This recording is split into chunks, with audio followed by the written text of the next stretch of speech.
कहानी की शुरुआत में हम थियो नाम के एक शैतान लड़के को देखते हैं। वो वीडियो गेम का लालच देकर अक्सर अपना होमवर्क दूसरों से करवाया करता। घर में भी सामने से नहीं पाइप पे चढ़कर खिड़की से अपने कमरे में घुसता। एक दिन थियो केला खाते हुए छत पर गया और उसने छिलका अचानक नीचे फेंका। तभी एक पोर्टल खुला और केले का छिलका हवा में गायब हो गया। थियो को जब छिलका नीचे गिरने की आवाज नहीं आई तो उसने पीछे मुड़कर देखा। वो कंफ्यूज हो गया और नीचे जाकर चेक किया कि छिलका तो नहीं है यहाँ पे। अब थियो ने अपना रोलर स्केट नीचे फेंका और फिर दोबारा से वही हुआ, वो भी हवा में गायब हो गया। अब थियो की हैरानी और बढ़ गई। उसने एक पत्थर नीचे फेंका और पत्थर भी गायब हो गया। अब वो अपने बड़े भाई ऑस्कर को इस पोर्टल के बारे में बताने गया। उन दोनों के माँ बाप नहीं थे तो अब वो अपनी दादी के साथ रहते थे। खैर इस वक्त ऑस्कर उससे बहुत नाराज था क्योंकि थियो ने उनकी माँ की लिखी हुई कुछ किताबों के पन्ने फाड़कर पेपर रॉकेट बना दिए थे। थियो ने बताने की कोशिश की कि उसे टाइम पोर्टल मिल चुका है, लेकिन ऑस्कर को लगा कि थियो उसका मजाक उड़ा रहा है। दरअसल उनकी माँ अचानक ही कहीं गायब हो गई थी। जहाँ एक तरफ थियो सोचता था कि वो किसी के साथ भाग गई,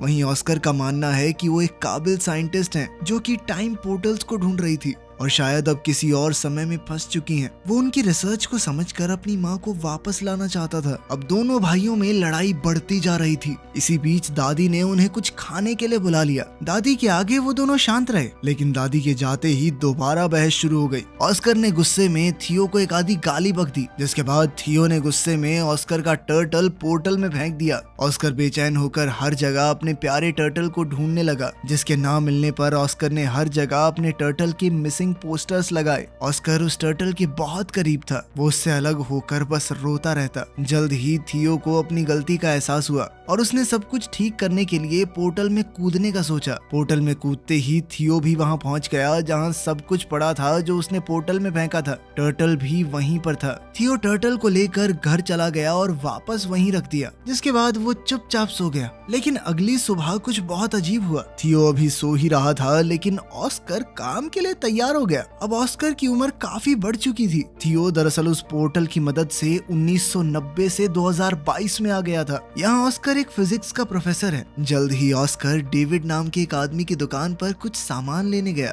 कुछ देर बाद इस दुकानदार की बेटी एलिना भी वहाँ आ गई। डेविड और एलिना काफी समय से अच्छे दोस्त हैं। डेविड बचपन से एलिना को पसंद करता था, बस कभी कह नहीं पाया। एलिना का डाइवोर्स हो चुका था और अब वो 2 बच्चों की माँ थी, लेकिन ऑस्कर के मन में अब भी उसके लिए प्यार था। एलिना ऑस्कर की यूनिवर्सिटी में ही इंग्लिश प्रोफेसर है। घर पर थियो उठा और ऑस्कर को ढूंढने लगा। उसने टर्टल को उठाया और दादी के पास गया। दादी अब काफी बूढ़ी हो चुकी थी और वो थियो को पहचान नहीं पाई। जब ऑस्कर ने थियो को देखा तो वो चौंक कर बेहोश हो गया। जब ऑस्कर को होश आया तो उसने पूछा कि क्या ये सच में तुम ही हो थियो? थियो भी कंफ्यूज हो गया। उसने ऑस्कर से पूछा कि तुम कौन हो और मेरा नाम कैसे जानते हो? ऑस्कर ने बताया कि मैं तेरा बड़ा भाई हूँ, और कौन? अब थियो ये देखकर हैरान रह गया कि तू एक दिन में इतना बड़ा कैसे हो गया बे? थोड़ी बातचीत के बाद उन्हें समझ आया कि थियो किसी तरह 2022 में पहुंच चुका है। उनकी बात उस वक्त के बारे में हुई जब ऑस्कर थियो पर गुस्सा था मॉम के नोट्स फाड़ने के लिए। थियो ने ऑस्कर को अपनी माँ की वो रेड ड्रेस वाली तस्वीर दिखाई।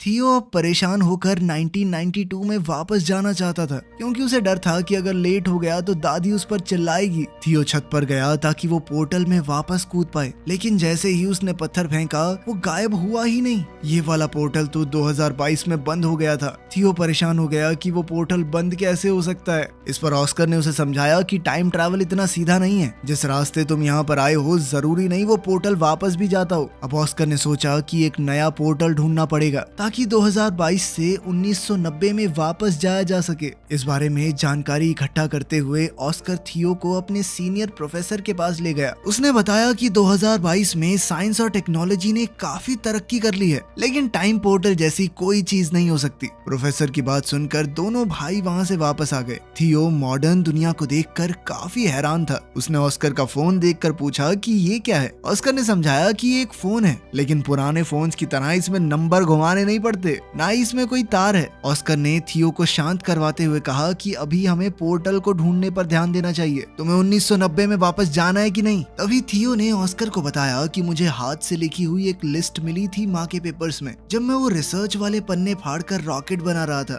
मैंने तुम्हें परेशान करने के चक्कर में वो डिक्शनरी में छुपा दी थी, हो सकता है उसमें कुछ मिल जाए। उन दोनों ने दादी से उस डिक्शनरी के बारे में पूछा तो दादी ने बताया कि उसने वो डेविड को दे दी थी। अगले दिन वो सुबह उठे तो ऑस्कर ने बताया कि वो डेविड से मिलने जा रहा है और थियो को चुपचाप घर पर रहने को कहा कि कहीं जाइयो मत। लेकिन थियो चुपचाप घर से बाहर निकलकर एक बड़े से मॉल में पहुंचा। मॉल में गैजेट्स को देखकर थियो एकदम हैरान हो गया। खास तौर पर उसने वीआर हेडसेट को इस्तेमाल करते हुए गलती से उसे तोड़ दिया। फिर ऑस्कर को वहां बुलाया गया जिसे सारे नुकसान की भरपाई करनी पड़ी। ऑस्कर ने थियो को बात न सुनने के लिए डांटा और फिर वो दोनों डेविड के डिपार्टमेंटल स्टोर में गए वो डिक्शनरी ढूंढने के लिए। डेविड ने बताया कि उसने डिक्शनरी घर पर रखी है। तभी वहाँ एलिना आई। थियो बहुत हैरान है कि एलिना बड़ी होकर इतनी खूबसूरत कैसे हो गई। तभी एलिना ने पूछा कि ये बच्चा कौन है, इसे मेरा नाम कैसे पता। इस पर ऑस्कर ने झूठ कह दिया कि ये मेरे कजन का बेटा है। ऑस्कर ने किसी तरह बात बदली और फिर एलिना ने दोनों को अपने घर में बुलाया जहाँ उसका बेटा बेटी वीडियो गेम खेलने में बिजी थे। थियो इन वीडियो गेम्स को देखकर बहुत इम्प्रेस हो गया और एलिना के बेटे जेन के साथ खेलने लगा। ऑस्कर को वो लिस्ट डिक्शनरी में मिल गई तो उसने थियो से कहा कि अब घर चलने का वक्त हो गया है। लेकिन थियो को वीडियो गेम खेलने में इतना मजा आ रहा था तो एलिना ने कहा कि थोड़ी देर खेलने दो इसे, मैं इसे खुद तुम्हारे घर छोड़ने आ जाऊंगी। लेकिन खेलते हुए एलिना के बच्चों ने थियो का मजाक उड़ाना शुरू कर दिया क्योंकि उसे आज के वीडियो गेम्स का कोई आइडिया ही नहीं था। ये लोग तो टाइम भी अलेक्सा से पूछते हैं।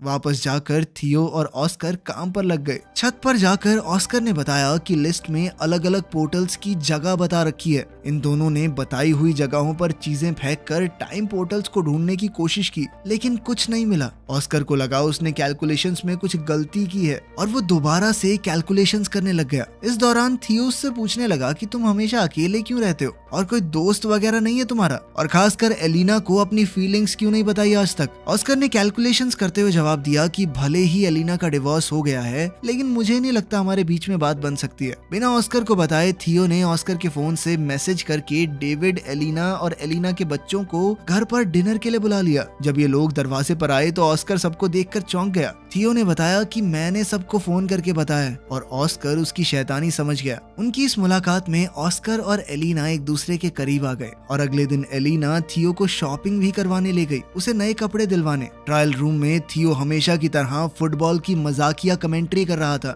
उसकी ये हरकत एलिना को याद आ गई और वो पहचान गई कि ये ऑस्कर का छोटा भाई थियो है। उसने थियो को गले लगाया और पूछा कि इतने साल गायब होने के बाद भी तुम्हारी उम्र क्यों नहीं बढ़ी। थियो ने बताया कि मैं एक टाइम पोर्टल में कूद गया था जिसकी मदद से वो सीधा 1990 से यहाँ पहुंच गया 2022 में। एलिना को विश्वास तो नहीं हो रहा था लेकिन उसके सामने जीता जागता सबूत था। एलिना ने कंफर्म करने के लिए ऑस्कर से पूछा। ऑस्कर ने पत्थर को छत से नीचे फेंका और इस बार पत्थर उछलकर ऊपर आ गया जिससे पता चला कि टाइम पोर्टल वहां है। ऑस्कर ने समझाया कि टाइम पोर्टल 3 तरह के होते हैं। पहली तरह के पोर्टल से सीधा ट्रैवल किया जा सकता है एक समय से दूसरे समय में। दूसरी जगह का पोर्टल पता नहीं आपको कहाँ ले जाकर पटक दे। और तीसरी तरह का पोर्टल बहुत खतरनाक होता है क्योंकि वहां से बाहर नहीं निकला जा सकता। थियो पहली तरह के पोर्टल का इस्तेमाल करके 2022 में पहुंचा है और अब उन्हें सही पोर्टल ढूंढना होगा जिससे थियो को वापस 1990 में भेजा जा सके। अब इन लोगों ने रोजाना रिसर्च करना शुरू कर दिया और एलिना का रोज वहां आना ऑस्कर को अच्छा लगने लगा। वो अकेले में खुशी से नाचने लगा। अब दोनों ने मिलकर सही पोर्टल ढूंढना शुरू किया। एलिना थियो को वापस 1990 में भेजकर कुछ ज्यादा खुश नहीं थी क्योंकि बीते हुए कल को बदलने से शायद उनका फ्यूचर भी बदल जाए। हो सकता है उसके बच्चे कभी पैदा ही ना हो।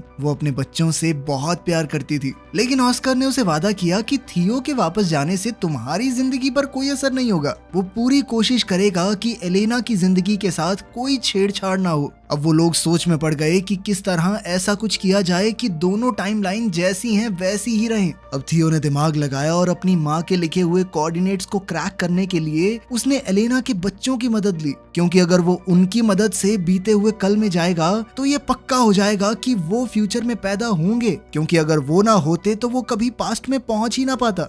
अब तीनों ने मैप का इस्तेमाल करके एक बीच का रास्ता ढूंढा जो थियो के हिसाब से एक टाइम पोर्टल है। उसकी मदद से वो 1990 में वापस जा सकता है। एक्साइटेड होकर थियो ने बीच के पानी में छलांग लगा दी और ना चाहते हुए भी ब्रेंडा और नेथन को उसके साथ कूदना पड़ा। किनारे पर पहुंचते ही वो सब हैरान रह गए क्योंकि वो शहर जहां से वो आए थे वहां अब सिर्फ पहाड़ थे जिससे ये पता चला कि अभी वहां पर शहर बसा ही नहीं है। मतलब वो पास्ट में तो पहुंच चुके थे लेकिन बदकिस्मती से 1990 की बजाय ये लोग और भी पीछे 1949 में आ चुके हैं। अब एक अनजान जगह पर फंसे हुए वो तीनों ये समझने की कोशिश कर रहे थे कि आखिर उनके साथ हुआ क्या। दरअसल इन तीनों ने दूसरी तरह के पोर्टल का इस्तेमाल किया था जो उन्हें किसी भी रैंडम समय में पहुंचा देता है।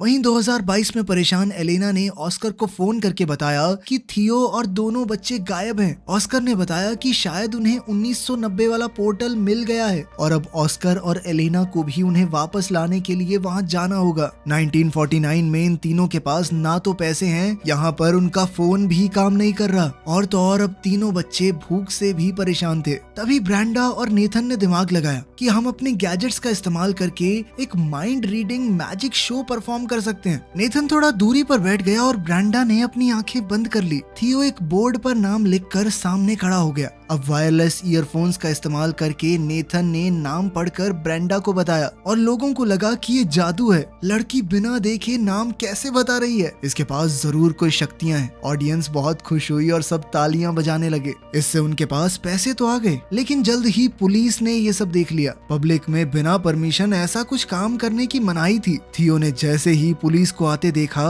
उसने अपने साथियों को वहाँ से भागने का इशारा किया और तीनों तुरंत वहाँ से निकल गए। भागते हुए एक अनजान आदमी ने इन तीनों को किडनैप कर लिया और किसी अनजान जगह पर ले गया, जिससे अब इन बच्चों की जान पहले से और भी ज्यादा खतरे में थी। उधर 2022 में थियो और एलेना को 1990 के पोर्टल की एंट्री मिल गई। दोनों ने हाथ पकड़े और पोर्टल में कूद गए। एलेना सच में टाइम ट्रैवल करके ऐसा महसूस कर रही थी मानो सपना देख रही हो। 1990 में थियो के मिसिंग पोस्टर हर जगह लगे हुए थे। 1949 में बच्चों को किडनैप करके वो आदमी एक ऐसी गैंग के पास ले आया जो सरकार के विरुद्ध थी। गैंग के लीडर ने पूछा कि इन बच्चों को यहाँ क्यों ले आए, तो इस आदमी ने बताया कि ये बच्चे गैंग का सीक्रेट कोड जानते हैं। थियो ने कंफ्यूजन में पूछा कि कौन सा सीक्रेट कोड वर्ड। उस आदमी ने बताया कि जो सीटी की आवाज थियो ने पुलिस से भागने के लिए निकाली थी वो इस गैंग का कोड वर्ड है। ये सीटी थियो को उसकी दादी ने सिखाई थी। तभी गैंग की एक जवान औरत वहाँ आई। ये थियो की दादी है। जब वो जवान थी, थियो को पता चला कि उसकी दादी कभी इस गैंग की मेंबर थी। यहीं से उन्होंने वो सीटी बजानी सीखी है और उनसे थियो ने किसी को बताया नहीं कि ये उसकी दादी है, क्योंकि सब उसे पागल समझते। लेकिन वो इस औरत के गले लग गया। ये गैंग गवर्नमेंट के खिलाफ है, लेकिन लोगों की भलाई के लिए काम करती है और उनका इन बच्चों को कोई नुकसान पहुंचाने का इरादा नहीं था। इसीलिए वो तीनों अभी के लिए वहाँ सेफ हैं। दूसरी तरफ 1990 में ऑस्कर और एलेना बच्चों को ऑस्कर के घर में ढूंढ रहे थे, लेकिन वहाँ तो कोई भी नहीं था। अचानक उन्हें किसी की आवाज आई और दोनों कबर्ड में छुप गए। ये छोटा ऑस्कर है जो थियो के खो जाने के दुख में रो रहा है। फ्यूचर से आए ऑस्कर को ये देखकर बहुत दुख हुआ।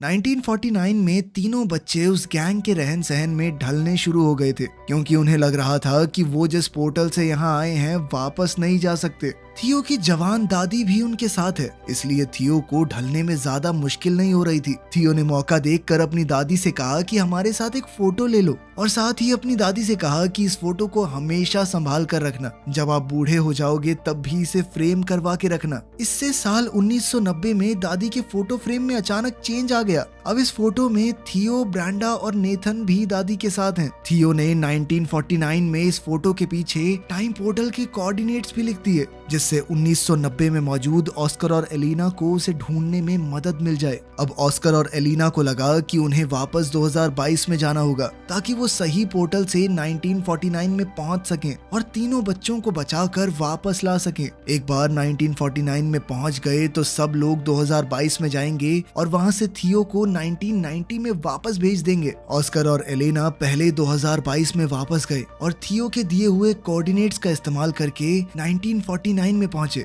वहां थियो ने दादी की गैंग के मेंबर्स को बताया कि उसका भाई ऑस्कर उसे लेने आएगा, इसलिए दो लोग पहले ही वहां खड़े थे। दादी की सिखाई हुई सीटी जब इन लोगों ने बताई तो उसका रिस्पॉन्स ऑस्कर ने वैसी ही सीटी बजा कर दिया, जिसके बाद ऑस्कर और एलेना को दादी की गैंग के पास ले जाया गया। एलेना अपने बच्चों को ठीक हालत में देखकर बहुत खुश हुई, लेकिन थियो अब वापस नहीं जाना चाहता था। उसे अब 1949 में ही अच्छा लग रहा था। ऑस्कर को यह सुनकर बहुत बुरा लगा। उसने थियो से कहा कि माना भाई हम दोनों लड़ते हैं, लेकिन इसका मतलब ये तो नहीं कि एक दूसरे से प्यार नहीं करते। वो नहीं चाहता उसका छोटा भाई उसे छोड़कर चला जाए। ऑस्कर ने कहा कि तेरे जाने के बाद मैं कितना समय तुझे याद कर करके रोया हूँ, तू सोच भी नहीं सकता। तभी वहाँ उनकी यंग दादी आ गई। ऑस्कर उसे देखकर हैरान था लेकिन कुछ बोला नहीं। अब इन सबको 2022 में वापस जाने का टाइम पोर्टल ढूंढना है, इसलिए गैंग का एक आदमी उन्हें गाड़ी में छोड़ने जा रहा था। ये आदमी और कोई नहीं बल्कि ऑस्कर और थियो के दादाजी हैं। जल्द ही उन्हें 2022 में वापस जाने का पोर्टल मिल गया और अब ऑस्कर ने थियो को वापस 1990 में भेजने की तैयारी कर ली। वो वाला पोर्टल वो पहले ही ढूंढ चुके थे उस कंस्ट्रक्शन साइट पर। थियो वापस नहीं जाना चाहता था क्योंकि 1990 में उसके पास कोई नहीं है, उसके माँ बाप नहीं थे, वो बहुत अकेला महसूस करता था। उसने ऑस्कर से कहा कि मैं अब तुम्हारे साथ रहना चाहता हूँ, तुम मुझे थोड़ी थोड़ी पापा की याद दिलाते हो। ऑस्कर ने बड़े प्यार से थियो को गले लगा लिया और समझाया कि 1990 वाला ऑस्कर भी बहुत अकेला है, उसे थियो की वहाँ बहुत जरूरत है। अगर तुम अच्छे से रहोगे तो मैं वादा करता हूँ कि मेरा छोटे वाला वर्जन भी तुम्हारा बहुत ध्यान रखेगा। ना चाहते हुए भी थियो 1990 में चला गया, जहां उसके वापस आने से ऑस्कर की खुशी का ठिकाना ही नहीं रहा और उसकी दादी ने भी उसे बहुत प्यार किया। जब थियो से पूछा गया कि वो कहाँ था तो उसने दादी को एक झूठी कहानी सुना दी कि उसे एक गैंग ने किडनैप कर लिया था। थियो के जाने से परेशान और कंफ्यूज्ड अब ऑस्कर भी इस बात पर भरोसा करने लगा कि शायद उनकी माँ सच में उन्हें छोड़कर चली गई है और फ्रस्ट्रेट होकर माँ की किताबों को उसने फेंकना शुरू कर दिया। लेकिन थियो ने वहाँ आकर अपने टाइम ट्रैवल की पूरी कहानी ऑस्कर को बताई। उसने ऑस्कर को 2022 का फोन भी दिखाया। ऑस्कर को उसकी कहानी पर पूरा भरोसा तो नहीं हुआ, लेकिन फोन देखने के बाद वो की बात को झुकला भी नहीं पाया। दोनों भाइयों ने अब कभी भी टाइम पोर्टल का इस्तेमाल ना करने का फैसला किया और वर्तमान समय में खुश रहने का वादा भी। अब 2022 में दोनों भाई एक साथ हैं और जैसे ही घर की घंटी बजी, थियो ने ऑस्कर का मजाक उड़ाते हुए कहा कि तुम्हारी गर्लफ्रेंड एलेना आई होगी। थियो ने ऑस्कर से कहा कि अब तो अपने मन की बात बता दे उसे, डाइवोर्स भी हो गया उसका।